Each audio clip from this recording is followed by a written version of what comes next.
When Mia and Ginny go to stay at their grandma's moth-bill-filled house for the summer, boredom forces them to venture out into her tiny town. But soon, what appears to be a dusty used bookstore plunges them into an upside-down world of terror. Hello everyone, Ryan here. So, I read this graphic novel back in October. I've been meaning to review it for a while. So I'm reviewing it now. This is, of course, Goosebumps Monsters at Midnight. It has a new introduction by R.L. Stine, but it's not by R.L. Stine. It's by these three different people: Lambert, Fenoglio, Pierre. They're the ones that put together this graphic novel. It's published by IDW along with Scholastic. But what they did was they took certain pieces from other Goosebumps books and used it to create an original story for this graphic novel. So, and I actually enjoyed it. I thoroughly enjoyed it. I like that the artwork, at least for me, it seems to be like, it's cartoonish, but I mean, so like, you know, for me, like, there's a lot of parts in this that I can definitely see playing out much in the same way that, say, like an animated series might play out. So I like that.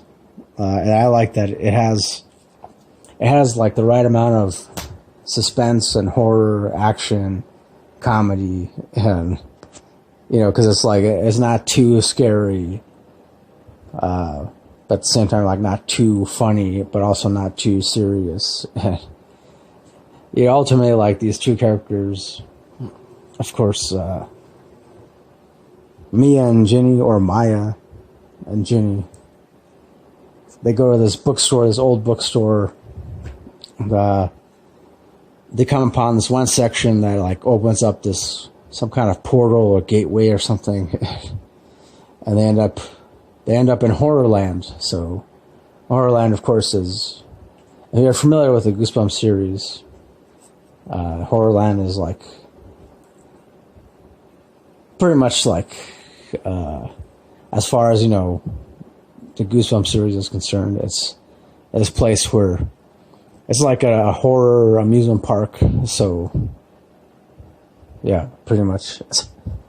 And so, I mean, these two characters, you know, Mia and Ginny, they end up there. A bunch of weird stuff happens to them. You know, ultimately, you know, they end up making it through everything, and there may or may not be a twist ending. I'm not going to give that away, because, I mean, you know, again, when it comes to the Goosebumps series, Goosebumps books and all that, usually there is some kind of twist ending, you know, so I'm not going to give that away. But like I said, ultimately, I did enjoy this. I believe this is pretty new, like, it was published sometime earlier this year. So, I would say, yeah, I'm definitely looking forward to more Goosebumps graphic novels like this. You know, I mean, I really don't mind if they continue on with the same characters, or like, you know, say, like, in the next graphic novel, if they end up having new characters, or, you know, I'm just glad that, Goosebumps is still around. Because for me, it was a big part of my childhood. For those of you who don't know, Goosebumps is the series that first got me into reading, like, really hooked on reading. and writing.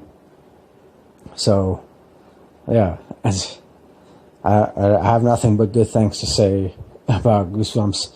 I mean, yeah, maybe there are some stories, some books that I tend to like a little more than others, but ultimately, I'm just a big fan. So, and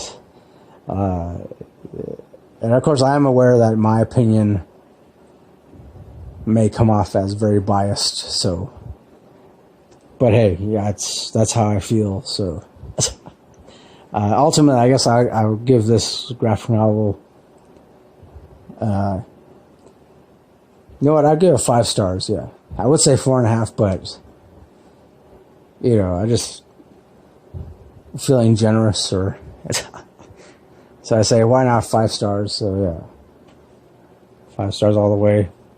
I definitely recommend it to Goosebumps fans. Or if you're just looking to read something easy, something quick,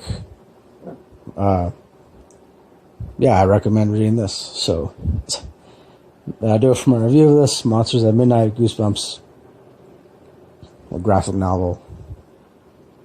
And yeah, thanks for watching this. Thanks for listening. As always, next time, don't forget to keep it real, keep on rocking, and peace.